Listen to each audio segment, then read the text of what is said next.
Oh, yeah. Oh, yeah. Go. Amazing. That's my boy. That's my boy. He breaks away from a sack and completes the pass for first down. Oh, Kittle just may have made the most amazing catch.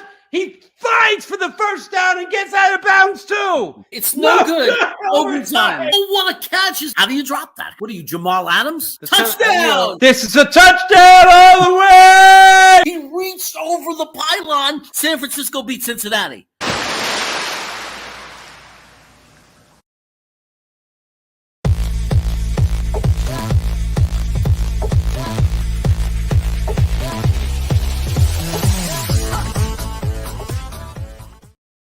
Hello, everybody. What's going on? NFL Chaos. Third weekly show. This is the third episode of this new show for Let's Talk Sports. Now, I know I'm pushing this out to my channel as well, but for everybody in the chat, anybody who joins, anybody who watches a replay, please go over and subscribe to Let's Talk Sports. They got all sports, all teams, shows, live shows going all the time, replays available all the time. You really want to go check it out. It's called Let's Talk Sports. And with that, today we have a great episode. Got a great guest coming on. He is, I love this, and I'm wearing a Yankee shirt. This guy is from Boston. And luckily he's not late. He was on time. It's my fault we're late. It's not that he had trouble parking the car, nothing like that. We don't have any issues like that. He's all good. He's ready to go. And we're going to talk about the New England Patriots, obviously. Last week we had a guest talking about the Buffalo Bills. Today we get the New England Patriots. So it's cool. We're sticking to the same division. We're going to get all these different takes. And I really want today to be about, just to let you know, because I know a lot of my viewers will be watching, I really want to get a perspective of the minds of the New England Patriot fans, what they're thinking about their team, how they're feeling about it. I mean, we know that I see our opinions go across all the time. But remember, just like we laugh at other people and we think that their takes on the Jets are ridiculous, they're looking at us, not just us, but all other fans the same way, because we throw things out there, but we're not on the inside. We're not analyzing the team every day. Let's give this man an opportunity to talk about the New England Patriots and learn something and figure out what this team's about. What's the mindset of the fans? What's their expectations for this year and moving forward in the future? So without further ado, let me introduce Scott Cobe. What's going on? How you doing? I'm good. I'm good. Yeah. Good to see you. Doing phenomenal. So, all right. So I wanted to start right away by asking. This is the big thing. Let's that's going on in the fans of the minds and other fans. Actually, before I do it, I'm going to ask you how long you've been a Patriots fan. When did you start? Give us the players. Give us the era. Talk us through that a little bit. I've been a Patriots fan since about the early 80s. So I'd say 81, 82. When Ron Meyer was there, and Grogan, Craig James, all those guys, Tony Eason, stuff like that. So I've been a fan for a long, long time. I've lived in Boston area all my life. So wow. So you started watching. You became a fan pretty much the same time I did. I was I was 81, 82, right around that time, and. So I remember Grogan. I remember that name. I remember the Super Bowl they were in, and against the Bears, the Patriots were in that Super Bowl. It was weird because, a lot of people. I mean, it's been a long time. We don't realize how old we are. There are a lot of Patriot fans and a lot of AFC East fans, Jets fans, Bills fans, Miami fans. All they remember, their only memory, like anyone under 30, 35, all they think of the Patriots is Super Bowls, dominance, dynasty. But they don't remember when they were just a regular team, struggling to find a great quarterback, struggling to find that coach. I remember those days. I remember the Patriots were just like the Jets, Dolphins, and, as actually it was the Bills that were the dominant team as we went, late 80s, early 90s. They were the first, in our division to really have that quarterback, that running back, and, that great defense. And really, they lost 4 in a row, but, man, 4 Super Bowls in a row. I remember going to the old Schaefer Stadium / Sullivan Stadium with the metal benches and the 1/4 fans in attendance in the stadium. So I remember those days very, very well. And it's a far cry. Everybody now knows the Gillette Stadium and the built and the banners and and Robert Kraft and everything else. But it wasn't always like that. Like you said, it was the Sullivans were the people in charge, and they were 2-14 and stuff like that. So I remember those days very well. Yeah, those are. I mean, look, I'm sure that you don't miss the not winning Super Bowls part of it, but there's a certain mystique, or I don't know, nostalgia towards those teams, right? I mean, I still feel them towards the Jets. Even the teams over the years that were bad and struggled, I still love the players and just love what they gave me, what they provided to me as a kid and as a teenager growing up. Yeah, it seems like when you're a fan, you're always going to remember the lean days and the good days if you've had them. And you're always going to hold a special place in your heart for, the Raymond Berrys, the Craig James, the Steve Grogans, Tony Easons, because those were the guys that made it to the Super Bowl against the Bears, like you said. So those are the guys that were the first successful group in New England. So you always remember them. You always hold a special place and special part in your mind and your heart for all of them. Okay. So let's fast forward a little bit. We fast forward, and Mo Lewis comes in, knocks Bledsoe out of the game, and then comes this kid nobody's ever heard of, drafted in the 6th round, right? We have all seen the scouting combine tapes now and laugh at it because it's funny. This guy named Tom Brady comes in, and right away you see there's something special. I was watching that game, and I said right away, I said, whoa, who is this kid, right? Right away, there was a spark. You saw there was something special about him. So tell me as a fan, okay, you just discover as a fan that you have this quarterback, and suddenly you're playing, it just explodes, right? The Patriots are now, Super Bowl contender. You start to go to you go to that first Super Bowl. In your mindset, aside from being thrilled and happy, and this is the greatest thing that ever happened, would you have believed, did you think at this time that it would have lasted so long? Did you think this was going to go to 2019 or 20? No, because if you remember that year, Brady was not the backup. He was the third string quarterback. And Bill Belichick took a chance on him and said, I'm going to put this kid in, and we're going to try it and see how it goes. But little do you know, a 6th round pick is going to deliver you 5 championships, numerous AFC title games, playoffs every year that he's playing. The cast around him was not that good. The receivers he had were not that good. I mean, it was the Kembrell Tompkins, the David Gibbons, the David Pattons, Troy Browns. They weren't big-time names like the Randy Mosses and stuff like that. They were the lunch pail type of receivers. So this guy was given not a great receiving core, and the running backs weren't great either. Antoine Smith was there until they got Corey Dillon in a trade. Their running back room, Kevin Falk, J.R. Redmond, and all those guys, they weren't very good. So this kid had something special. And I think he said, 2 things he said is the Michigan-Alabama bowl game in the senior year was the one game he realized he was going to be good and he could make it in the NFL. And the second one is he went to Bob Kraft during that first year and said, this is going to be the best draft pick you've ever had in your lifetime. And sure enough, it was. Wow. So yeah, it might be. He had the confidence early. Yeah, he had the confidence early. That's great, and you need that. You need that. Yeah. And you need to feel it. You need to feel that confidence that I could do it at this level. I could process at this speed. That's what It's if any 40 years of football taught me. It's not only about the arm. It's not about any of those things other than just the brain. And can I process fast enough to play in this league? Exactly. And had Mo Lewis not drilled Brady out of bounds, Bledsoe out of bounds, and he got hurt, who knows where they would have been that first year? They could have been 5-11, and Belichick could have been out after 3 or 4 years. So circumstances were shining on Foxborough in a big way. So, right, just amazing how it worked out.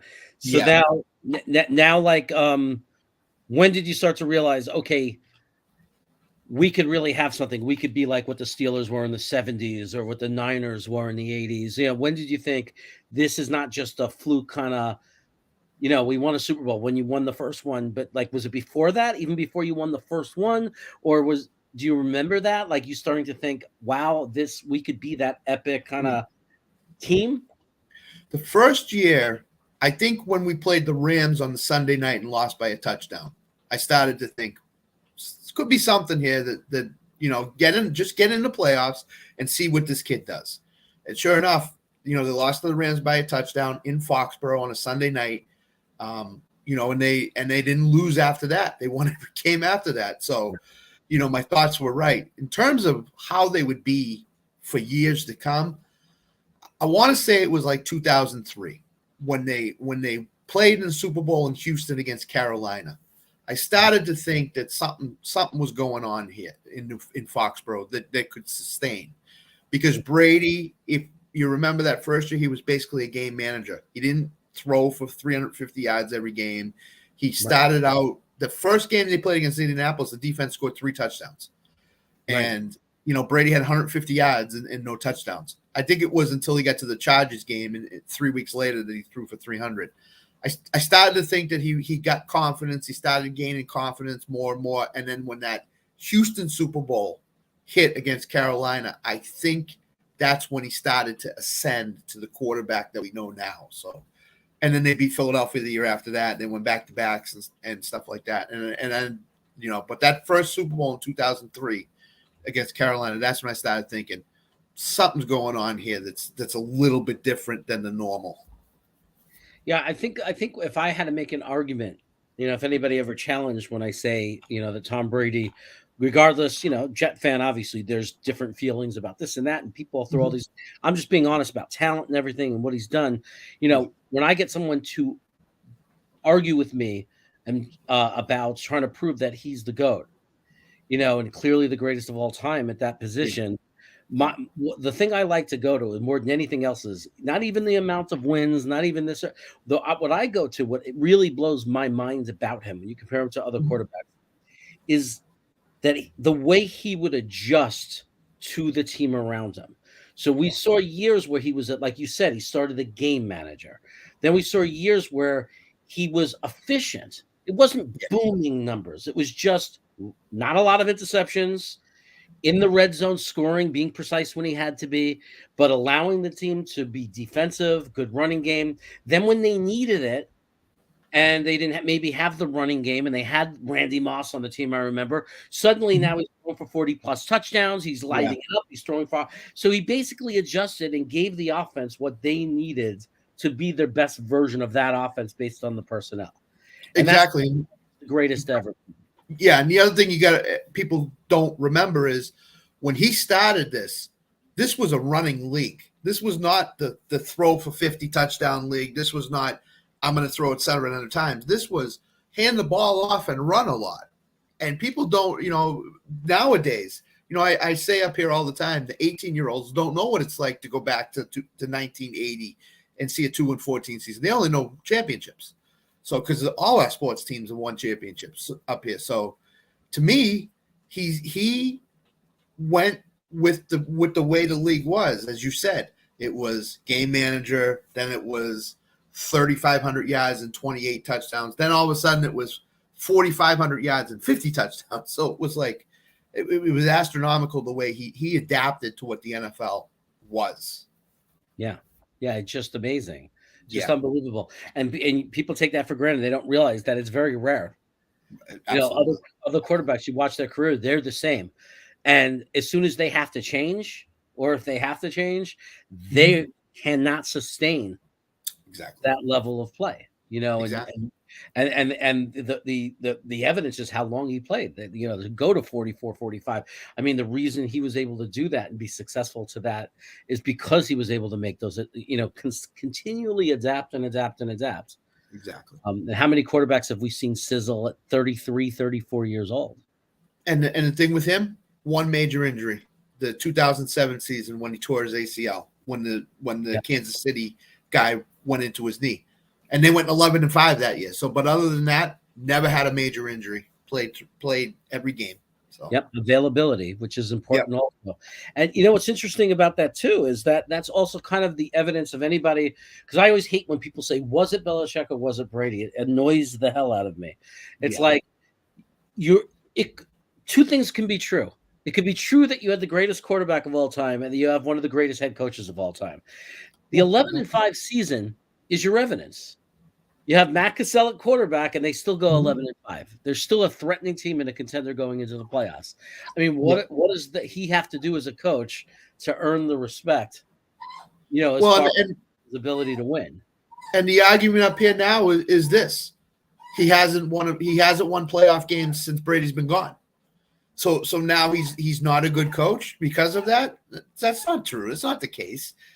So I tell people, everybody says, oh, Brady's gone now. Belichick's not the same coach. He's not a good coach. He's not. 329 wins tells me otherwise. So, yeah. Well, no, I mean, I think every coach, you know, obviously is going to be, when you lose a quarterback after all those years, and you know, obviously every team hits a point where there has to be a rebuild at some point, right? Yeah. You have to go through a change and a process and find the new guy. And that's actually a great segue into asking you this. What and I want that, if your opinion differs from most of the fan base, but I kind of would love to hear your thoughts, but also the New England fan base. What is the feeling regarding Mac Jones? How does the fan base and how do you feel about him? Is he a temporary solution? Is he the guy? Is he going to spend, you know, many years as the New England Patriots quarterback? I think he's going to be here for the long term.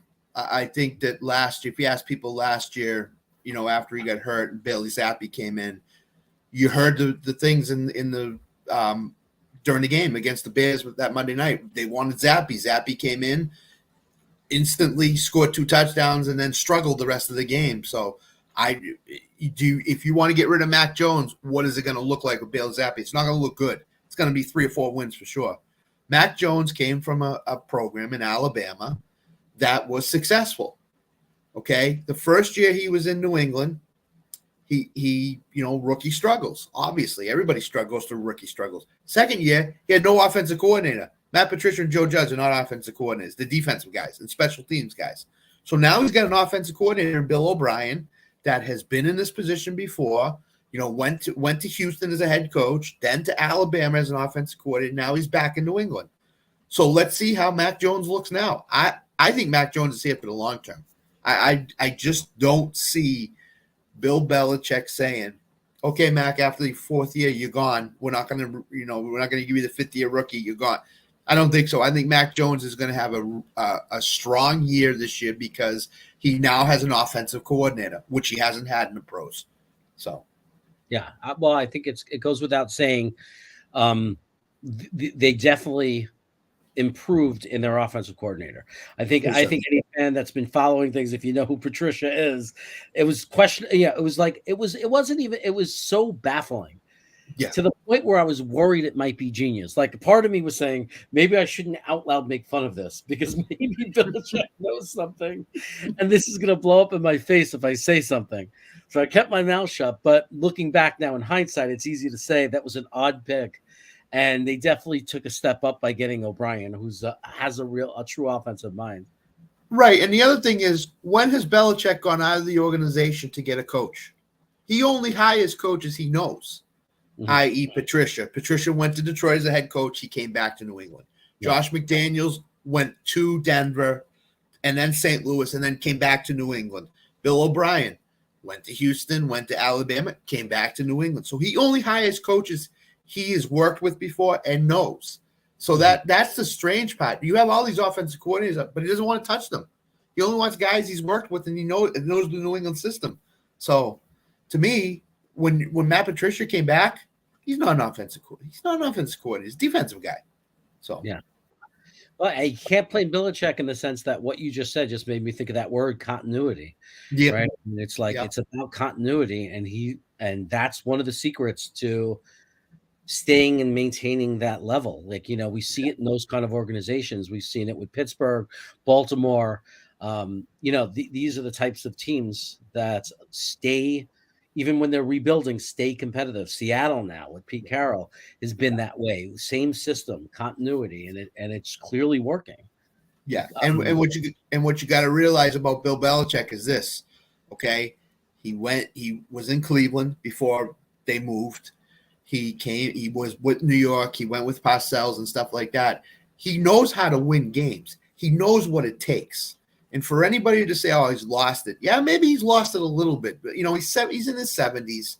He wants to stick around as long as he can. But the continuity is his hallmark bedrock as a coach. Stay continuous. Stay patient. We'll get it done. You just got to rely on it. And he's not going to differ from what. If anybody thinks he's going to change, he's not going to change. He's going to stay the same guy. Yep. Now, the Main Street media, or the Beat, we call it the Beat, right? Yeah. We have a problem with them a lot. We don't. I, for one, don't trust them, and I think most of the things they say turn out to be, especially when because they never have a source, right? We have the right to protect our source. Well, that tells me that you really have, someone in the building could be the janitor, right? So anyway, that in mind, I don't know, what has it been, a week or 2 weeks? I saw this thing. It was a big thing, right? All everyone's talking about. New England tried to trade for Aaron Rodgers. This is what they're saying. Now I am hesitant, and I'm wondering what your reaction to that is, what the New England fans' reaction to that. Is that a case you think where they're full of crap? Or do you think there's a chance that, yes, even though Mac Jones might be the guy, that two things could be true? It doesn't mean we wouldn't take the opportunity to grab a guy for 1 year or two. I think it's full of crap. Mm-hmm. I don't think that Belichick would even entertain the thought of bringing Aaron Rodgers in. I think if he's planning on going with Mac Jones until the day he retires, which I think he is, you can't bring Aaron Rodgers in because you're basically saying to Mac Jones, we don't think you're good enough. Unless he traded Mac Jones to the Raiders, and then I would have believed it beforehand. But he didn't. He kept Mac Jones.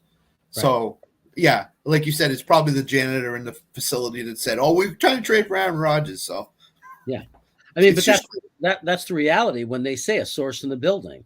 So it's like you got to know your team. Because I know the Jets now, for the first time probably ever, are a lot more similar to New England in the professionalism that's going on in their building. Joe Douglas does not talk. And I'm sure would fire anybody who opens their mouth. He probably keeps it a very small group that knows what's really going on.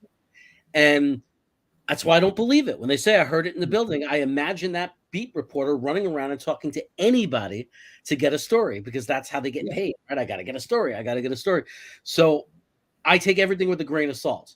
I found it an interesting read, but I'm not going to sit there and walk around and say this is now fact that this happened, because you're not telling me who the only people that would really know if that's true is a very select small handful of people in New England, and then Aaron Rodgers and his agent. Those are the only people that would know if that was true. Yeah. And the other thing is, what has Belichick done in his career? Tight-lipped. Only a couple people know exactly what's going on. It's the GM or the player personnel director, and it's Bob Kraft. And those are the only two or three people that know exactly what's going on.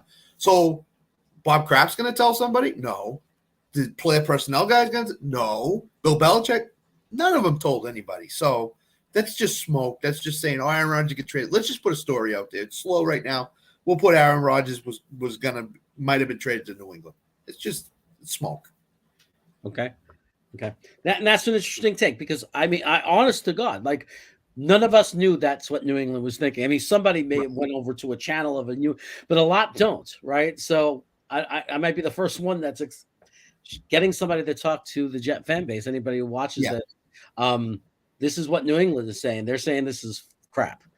Yeah, so, and there was no worry about him coming to New England, because the Belichick also is kind of cheap in a way.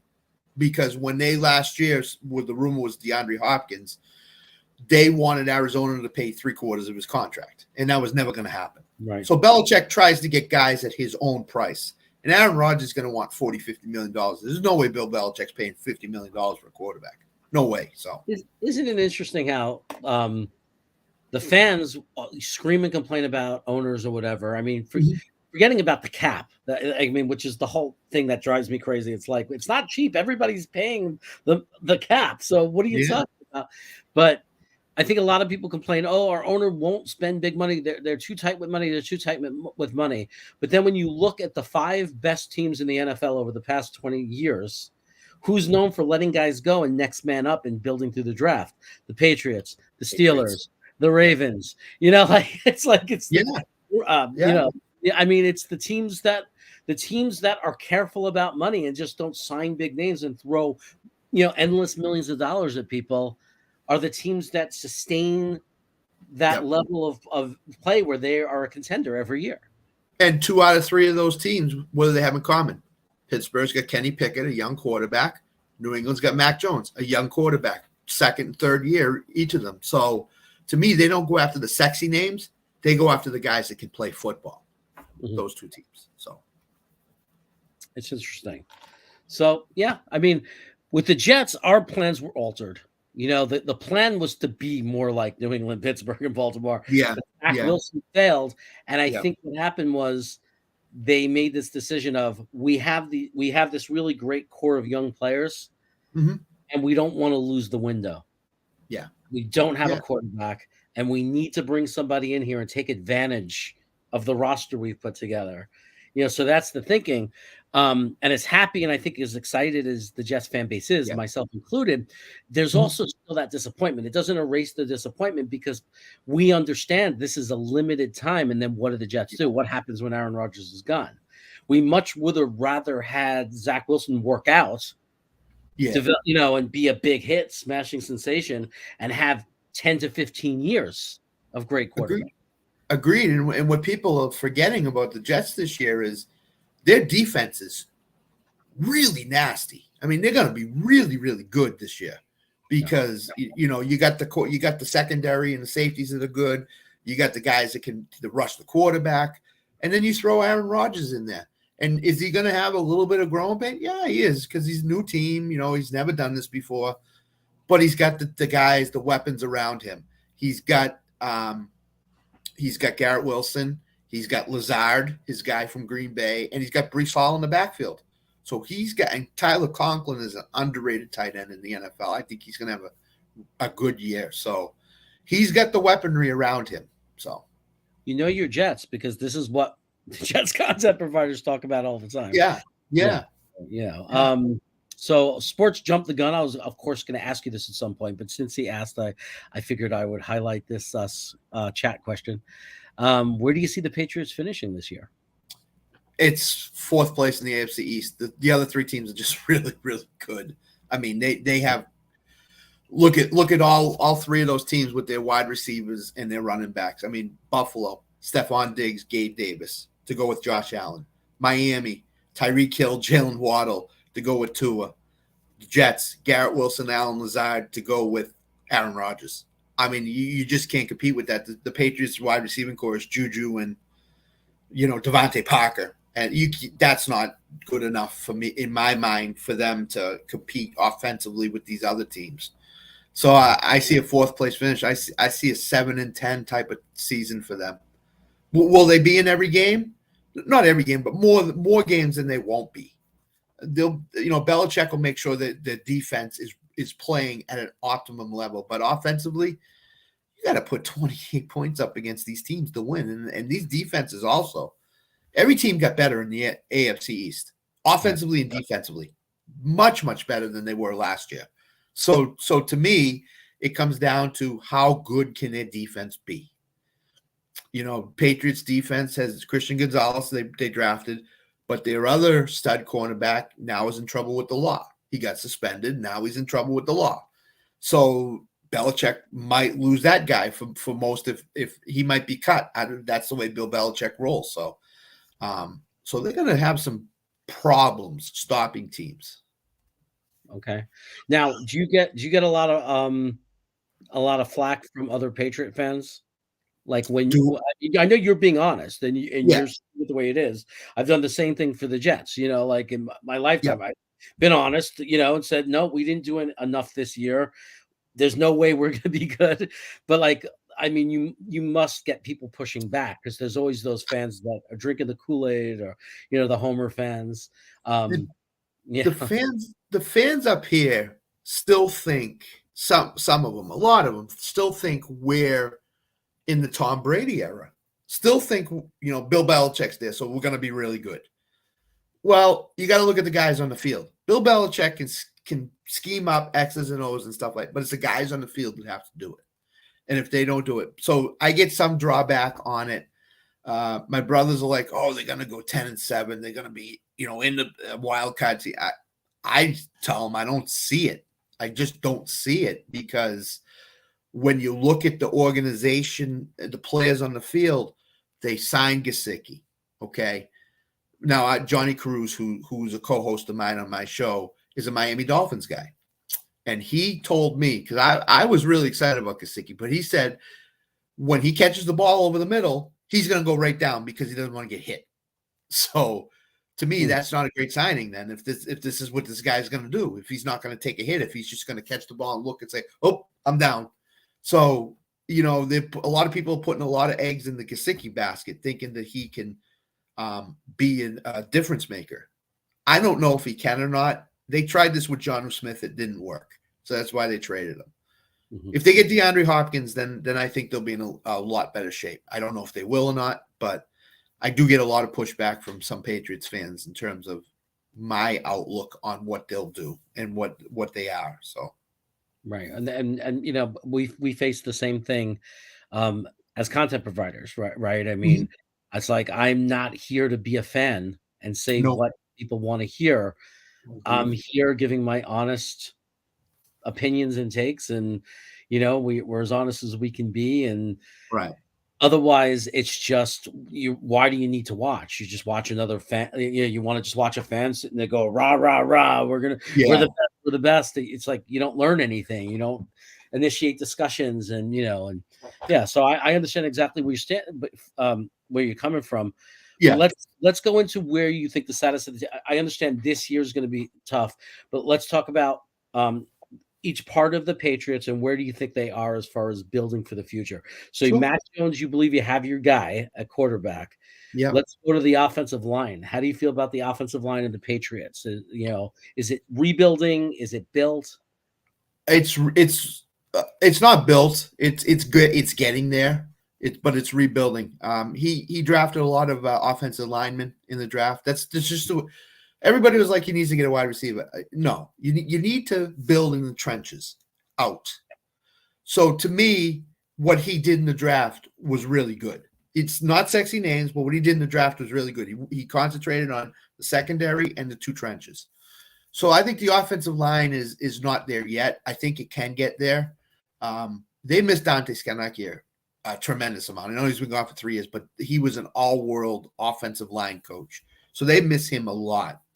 So what they brought in Adrian Clem from Oregon. He was around this team for a while. He was one of Belichick's draft picks. So he will be good. He's been an offensive lineman. He has that mindset. He knows what it takes. So he will build the offensive line to a point where they may be a top 10 offensive line come mid-season to end of season. So it's going to be growing pains in the beginning, but I think they'll be really good about midway through the season. Okay. And how do you feel about, so running backs? You still have Stevenson, right? Yep. Okay. Yep. How do you feel about him? He's really good. He's really good. He can catch the ball out of the backfield. He can run the ball between the tackles. He's very good. He's a bruising running back. He's something that the Patriots haven't had since a LeGarrette Blount and a Corey Dillon. If you go back to those days. Mm-hmm. The problem I have with the running back room, if he gets hurt, you're turning to Pierre Strong. To me, that's a no-go. So you need to find a piece to add, whether it be Dalvin Cook, who I guess might be going to Miami now. He got a contract from Miami, offer from them today. But I just found that out just before I came on. I read it as I was, just before I came on. But they need to find a way to add a piece to that, room that will help if Ramondre Stevenson goes down. So they have an issue of depth. What about how old is Stevenson? Like how many years you think as far as the future? Stevenson's in the second year in the NFL. So he's very young. He's very young. what will probably end up happening, as it happens with a lot of running backs, is when he gets to year 3, 4, and 5, they'll run him into the ground, and then they'll move on from him and bring in another running back. Because once running backs get to 29 and 30, it's like they're dinosaurs, so to speak. So he'll be good for the next 3 years, but after that, I don't know where they'll go in terms of building through the draft or free agency, whatever. So they got him for another 3 or 4 years. So number RB1 is not an issue. It's not an issue. Sounds like you need some depth. Yes. Not a hard, I mean, yeah, you're right. This year, if they don't have it, they don't have it. But an easy thing to fill in, I think, nowadays. You go 4th, 5th round and get a quality running back to be a backup running back, right?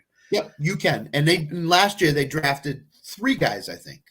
So, but you can't have your run game be Pierre Strong and Ty Montgomery and stuff like that. So they need to find a piece to add to that room, I think. Right. Okay, let's move over to the receivers. Now, you alluded to this before. Right now, without DeAndre Hopkins, not good. No, it's Juju Smith-Schuster, who they signed to 3-year, $33 million contract in the offseason. It's Devontae Parker. It's Kendrick Bourne. Right. And then it's Tyquan Thornton, who they drafted last year, who was a speedster. Tyquan Thornton's unproven. He only played in a handful of games last year. He's unproven. I don't know what you're going to get from him. Devontae Parker always seems to get hurt. I don't know. He's got to stay healthy. And then you got Juju, who's dealing with knee stuff right now. So that doesn't bode well if he's dealing with it now before training camp opens, because what Bill Belichick does in training camp is he'll run these guys a lot and he'll run them hard. So Juju's got to be healthy going into the training camp, because if he's not, it's going to be a problem. So they need to find something. They have to, because Juju's not a 1,000-yard receiver anymore. He just is not. He's a 65-catch, 900-yard type of guy who might score like 6 to 8 touchdowns. Devontae Parker's not that 1,000-yard receiver anymore. So they don't really have that stud receiver like a Randy Moss, like a DeAndre Hopkins, like that. So they need to find somebody to take the reins of that receiving core and say, I'm the number one. Get me the ball in any circumstance and let me run after the catch. So, yeah. And you're playing in a division that has good cornerbacks. No doubt. Rivals have good cornerbacks. They're not going to be scared of those receivers. They're more worried about each other, right? Like when the Dolphins play the Jets, that's what they're thinking about. That's where the matchups come. They play Buffalo, and so that'll be an issue. That makes it tough for Mac Jones, obviously. It does. Now, is Gesicki the tight end one?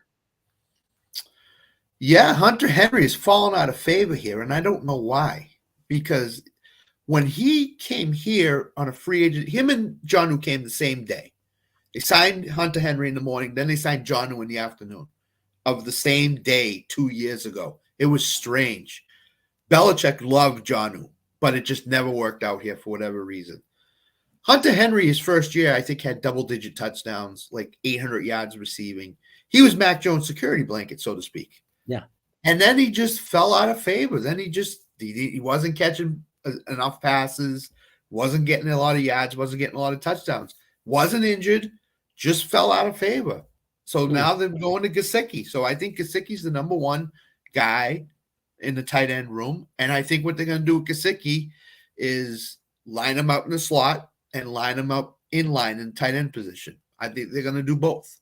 And I think they're going to try to make it, if you remember, a Gronk and Aaron Hernandez when they were both here.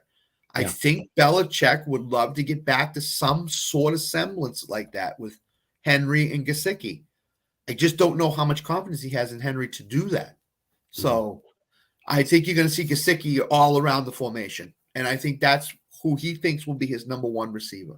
Whether it is or not, I don't know, but that's what I think. It's interesting because Gesicki, I would think as a Jet fan that he's going to be one of the things we have to look at when we're looking at the game and looking at the Patriots, because the Jets we don't really, based on last year, fear wide receivers. Yeah. We're like that. We were like, oh, that's the challenge. It's like, yeah, but we got the guys, So let's Yep. see how we do. And we feel like that's a strength, and it kind of showed when we played Buffalo, when we played teams with good receivers. That was the case where we get Yeah. killed. We get killed by running backs and tight ends. We get killed by screen passes, short passes. So, the one thing about the Patriots you described and like what I've seen from Mac Jones and what I've seen from that team is a Mhm. tight end based team with a really good running back is the way to match up against the Jets. Yeah, and if you remember, Belichick again, when Gronk and Hernandez were here, those were the guys that were getting the ball, were getting the catches. His receiving core was less because he had these two all-world tight ends, and then he had a guy in the backfield. So I think he's trying to emulate that again by going with Henry and Gesicki, and then Ramondre in the backfield, who's a bruising running back. I think the thing he wants to do is he'll dink and dunk up the field with tight ends, and then he'll run Ramondre Stevenson up the middle or out, whatever he's going to do with them. That's the way he wants to run his offense. I mean, everybody says, oh, they're going to throw it to Juju 100 times, 150 times. He's going to catch 100 balls. Devontae Parker's going to catch 75 balls. One of these guys haven't done that. That's the whole thing. So then that's the pushback I get. Well, they signed Juju. He's going to catch a lot of balls. Well, he hasn't done that lately. So Right. We get stuck on names and what they've done in the past. Right.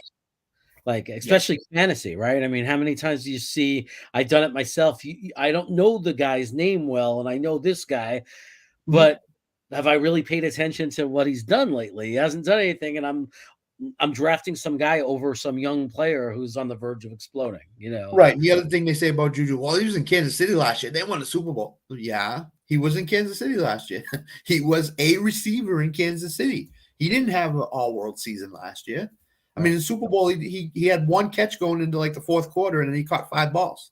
So, that clearly shows you if you're only catching one ball in most of the game, Patrick Mahomes, what it shows to me is that Patrick Mahomes didn't have the ultimate confidence to throw him the ball a lot. So, yeah. Okay, let's move on to the other side of the ball. Overall feeling of the defense as a whole. Are they where they need to be now to be competitive if they had the right offense? Are they a young rebuilding defense that's going to be really good for years? Or are they good now, but you're worried about the future? Like, just give me the whole perspective. They're good now with Matthew Judon and Christian Gonzalez and the Jack Jones, who's the cornerback that's in trouble, who is not off the team. He's on the team. They're good now, but I'm worried about them in the future because Matthew Judon, I think, is either a free agent after this year or next year. And he's been a really, really great free agent signing for them. Yeah. I'm worried that if he gets taken out of this defense, that their rushing of the passer will be non-existent. And that's a problem because they really don't have, and what anybody notices in Belichick's defensive scheme is that they have that big, beefy guy in the middle to clog it up, to get double teamed so that the linebackers and a guy like Judon can rush the passer and have open lanes. Well, they don't have that basically this year. I don't believe that's on the roster. So to me, it's going to be a problem, and Judon's going to use athletic ability to get to the quarterback. Belichick bases his system on getting to the passer and playing man-to-man on the outside. So Christian Gonzalez and Jack Jones are going to be asked to play man-to-man on the outside. And they're going to have to succeed in that. And that all starts up front with the line and getting to the quarterback and getting the quarterback out of the pocket and making him throw on the run. So, given how well cornerbacks have done in New England in Belichick's system, when you combine that with the talent of a Gonzalez coming out of college, are you feeling he has the ceiling of a Sauce Gardner, the way Sauce Gardner impacted the Jets? Do you think that he could do that for New England this year? I think he's a step below Sauce Gardner. I think if you're going to comp him to a Jalen Ramsey right now. Okay. And, Jalen Ramsey's not at the top of his game, but he's a step below Sauce Gardner. I think that's what you're looking at with Christian Gonzalez. I think he's a step below Sauce Gardner is an all-world cornerback. He's a top-flight cornerback, without question. So to me, I think right now Gonzalez is a step below that, but he can get there. It's just going to take him time to get there. Aside from Gonzalez, is there a draft pick from this past draft that who are you the most excited about aside from Gonzalez? I'd say it's Keon White. I think he's a very, very talented guy on the line that can explode and get to the quarterback. If Belichick can use his strength like I think he can, and the defense can, I think Judon on one side and Keon White on the other side could be something for lines to contend with for years to come. So I just love him. I think he could be really, really good. And what if I don't know if you have any feelings about this, maybe it's completely unpredictable, but do you have a feeling about how many years you think Belichick will continue to be the coach of the Patriots? I think he really wants that coaching record, which is 18 wins away, which is Don Shula's. I think it's going to take him probably 3 years to get there, so I think he's got 3 years left, unless him and Kraft decide, you know what, 2 years and then I'm going to step away. And my thinking is either Mayo or O'Brien is the successor to Belichick. Mm-hmm. Kraft has alluded to it. Somebody is already in place to be the successor. Who it is, he hasn't said. I think it's Mayo, but I'm not really sure. So I think he's got 2 years definitely left, maybe a third. It depends how close he is to the Shula record. But I know for a fact he really wants that, because when NFL Network did the documentary on the Patriots years ago, he said he didn't want to coach into his 70s. Belichick said he wanted to walk away when he was like 68. But because he started getting closer to the Shula record, it was like, all right, I'm going to stick around and let's see if we can break it in the next 3 or 4 years, and then I'll figure it out after that. But I think he's got 3 years left. It's when you think about it, based on today's game and based on what I'm seeing, if he breaks that record, if he stays and breaks that record, it might stand for 100 years. Yeah. I mean, because it's not what it was. Right. I mean, look at guys in the league now. McVay. Every year it's is he leaving? Is he staying? Nobody knows. And he was the all-world coach years ago. Yeah, because when you have one of the networks offering you $30 million a year, you're like, why should I stress myself out? That's right. That's the whole thing. Coaches don't stay anymore. It just wears on them. I mean, they're in the building for 14, 15 hours a day. You don't see your family, you see, and then you have an off day, you see your family once, but then you got to come in and do a press conference during the season. You got OTAs, you got NFL draft, you got rookie mini camp, so guys just don't want to put the time in anymore to do it. So when a network, like you said, when a network says, hey, we'll give you $35 million if you want to come broadcast games for us, guys are like, all right, I'm there. Sign me up with Brady next year. He's going to make $37 million in Fox. He's the number one analyst. It's crazy. It's absolutely crazy. It absolutely is. I mean, and how? Yeah, it's like I would think a player is crazy. I mean, I could understand if he was near a record, if he was closing in on a record. But if you just had, but any other player, even if you're a really good player, if you're not anywhere near like a touchdown record or anything crazy that's gonna make you epic and live forever or whatever. I mean, and you already established a great career. How do you turn down those kind of contracts and save your body and save the beating, especially with the concussion, like all those possible threats to your health? It just doesn't make any sense. I'm surprised. I heard this stat a couple of years ago. Brady played 23 years, made $340 million in 23 years. He's gonna make $37 million a year. He's got a 5-year contract with Fox. So he's going to make $200 million. He's going to make almost 70% of what he made when he played in just broadcast. If he goes through the 5 years, if he does the 5 years, $200 million. I mean, that's crazy. To do what technically, maybe not the same thing, what we dream about doing and are doing right now for free. Like we want to talk about sports. We would kill to have any of those jobs, and we would do it for $70,000. No doubt. Yeah. Every year Brady took pay cuts to have the Patriots build a team around him. people don't remember. People don't realize that he took less. He played for $12 million some years when he was really good at the height of his career in Foxborough, because he said to Kraft and Belichick, build a team, keep the money. I don't need the money. 12 million is fine with me. 15 million is fine with me. Just build the team around me so that we can win and be successful. It's all he cared about. It's all he ever cared about. And nobody remembers that stuff. You know, everybody remembers he went to Tampa Bay, played for 30 million. He's going to Fox for 35 million. You know, he did that a lot of years in Foxborough, and it was to the benefit of the organization that he did that. That's why they have him back all year long for these ceremonies and stuff, because of what he did. So I remember that, and I remember thinking, my God, they're never gonna ever stop winning because he's willing to do it for. And that's what you dream about. You dream about that loves winning and loves the city and realizes how much money is enough. It doesn't matter, and I'll make tons of money my whole life. So what's the difference? It's not going to change. There's nothing I won't have. Like by taking less money so my team could win, in the long run, he'll probably make more because he built up, because of the more Super Bowl wins, that's why he got the $37 million. In the end, he'll make just as much. But even if he didn't, what is he not going to have in his life? Exactly. You know what I mean? It's like, how much money do you need? Exactly. And all the commercials and the endorsements he does now. I mean, that's just the thing. He's in Hertz rent-a-car commercials now. He's doing that. So he's making money there. He made money with the Uggs. He used to do the boot things. He did mattress ads. He did ads around here. He's doing all this stuff outside of football. So he doesn't need them.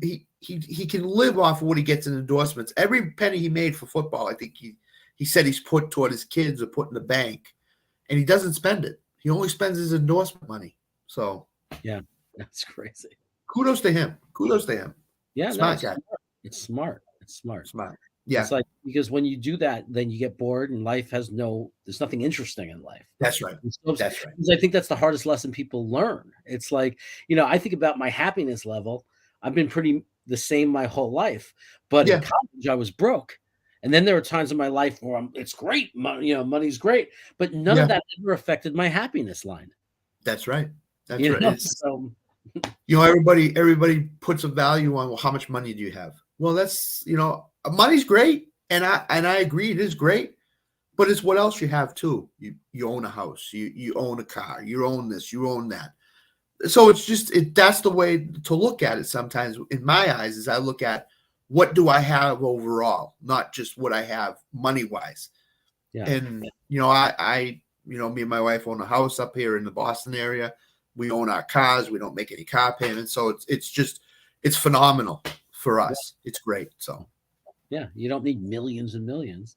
Exactly. You just need that security and eat and a roof over your head and someplace to sleep. And that's all you need. I mean, that's all I need. And if I had millions, I'd love it and be more comfortable, and I'd travel and I'd go more places. And that's great. But when you already made the money these guys have made, and I see them fighting over these contracts for more money, I'm thinking, what difference will it make for you at that point? Because right now, what you should be thinking, what will affect your life more, is what you accomplished. Yes. So Brady gets to think about all these Super Bowls and all these championships and all these great memories and still be rich. And the next guy next to him, because, fought for every dollar, got the most he can get on every contract, but doesn't have the Super Bowls because the team that paid him couldn't pay the supporting cast. Exactly. And that's the whole thing. That's why I admired Brady a lot, because he took a lot. He could have been a guy that said, if you're not going to give me $40 million a year, I'm not playing for you. I'll sit out.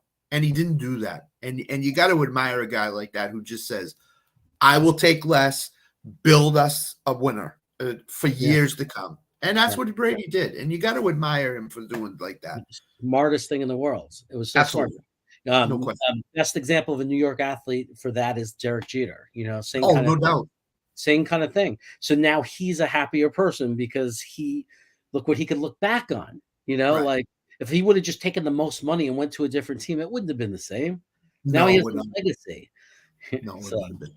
I mean, when you look at it, people say, well, who's your Mount Rushmore of athletes? And I say I really have a select few, but Brady and Jeter are on it. And they say, why Jeter? I said, because the guy didn't take $75 million a year to play. He took less money so Bernie Williams could play, Andy Pettitte, Paul O'Neill, all these guys could play. Would Jeter have wanted a $50 million contract? Maybe. But he was happy with getting $10, $12 million a year and just building around them. And so Eli Manning's another guy who never took a ton of money, who took enough money, but said, build a team around me. And that, I hated losing to Eli twice. I hated to do it, but you have to admire a guy like that for doing that. So, yeah, you got to respect people for who show integrity, and to me, that's true. That's a true teammate. Yes, it is. It is by far. It's a leader and a teammate, and that's what you look for in guys. Yeah. It drives me crazy when an athlete says, "But I got to feed my family." Oh, you mean $25 million a year is not enough to feed your family? You need to be $31 million a year so you could be the highest paid. I mean, it's crazy. Well, get your money while you can. I subscribe to that. Get your money while you can. If the organization's offering you that, take it. Yeah. But don't sit there and say, I'm really looking out for the team. But on the other hand, you're saying, I want 35 million, 38 million when the team's offering you 25. People are smarter than that. They know what's going on. So, yeah, it's like you're just putting yourself before the team. No doubt. Yeah. No doubt. I mean, I feel for the guys that are just struggling to get a contract. Yes. They were drafted in the 5th round, 4th round. They are on the team every year. And now I feel for those guys that are trying to get, instead of the 1 million, 1.5 million, they're trying to get that 5 million a year for a couple of years just so they can secure their life, and because that you put so much into that. What do you do after football? So not everybody has that business. Those are the people I feel for. Those are the people that I think that Tom Brady was thinking about, right? And Eli Manning was thinking about, is that these guys are fighting to make enough money that when they're 30 and retire, 28, 29, 30, whatever, and their career's over, that they're going to be okay. Yeah. Because they didn't go to college to train to be, and start a field and they're football players, and they didn't put the effort in that you have to have a full career in some other specialty. Yeah, I agree totally. Totally. These guys did 1 in a million. These guys, like a Tom Brady, like a Jeter, like an Eli, like those guys who take less when they could actually get a lot more, and say to the organization, I don't want this money. You can give me this. Just like I said, just build a team around me, and I want to win. I don't need $150 million when I retire. I'm happy with 60 as long as I win. Yeah. And look what it did. Yeah. And the bottom line, at the end of the day, what it did was it put, years from now, football in the NFL will look at the Patriots the way the baseball looks at the Yankees in 20s and 30s. And, like they will live forever now. Absolutely. Absolutely. Because of what they've done in the last 20 years. It'll never be small. It'll always be the thing. Because when I grew up, it was the Pittsburgh Steelers. That was the legendary thing that, before that was Green Bay. And then it became, with the Super Bowl era, it was Pittsburgh. And then it became like Niners, Dallas, but now the Patriots are so far ahead that, 50 years people will be talking back in the day when the Patriots, basically owned the NFL for 20 years. Right. I mean, like I said, a lot of people up here only know one thing: championships. Bruins, Red Sox, Celtics, Patriots. But I remember the days when we were lean, and the Dick McPherson and Rod Rust, those days when we were 2-14, 3-13, whatever. So I appreciate more what has happened since the years turned to 2000 and beyond. So I'm always going to look upon this fondly, but I also am happy that they are trying to rebuild this and trying to get back to the top again, because it's good to see them, not be on the bottom, but be in the middle and have to rebuild again, from the Brady days, to Mac Jones. Is he going to be the next guy that takes us into the next successful period. Who knows? But it's nice looking to see if they can do it. And people say, "Oh, you're crazy." Yeah, I want to win championships, but I also want to see them build it the right way. I also want to see them build it. Get the Ramondre Stevenson, then get the wide receiver, then the tight end. They got the quarterback and Mac Jones. So let's see how they do in the next decade. They might be back on top in 2031. You don't know that. So absolutely. Well, Scott, I want to thank you for coming on. This is amazing. I had a great time. I did too. I love talking to someone who's my age, and obviously we're the same era exactly. So it's awesome. Like the memories, the names you threw out there, just awesome. So I really appreciate that. Hopefully we can have you back here again, but I'd love to have you on my channel. Maybe we get together and do like a preview before the Jets play the Patriots or something. Absolutely. Maybe together in a couple of months. Absolutely. Whenever you need me, let me know. I'm always willing to come on any show and talk about football or whatever the topic is. So that's fantastic. I want to thank everybody who watched. Thanks everybody out there that's participated in the chat and that watches the replay. Thank you so much for your support. And we'll be back next week. And again, thank you to Scott, and everybody. Enjoy the rest of your week. We are live. We got Harry W. We got Richie from Jets Media, Matt O'Leary, Iowan Jets fan, in the house. We got Dom C in the house.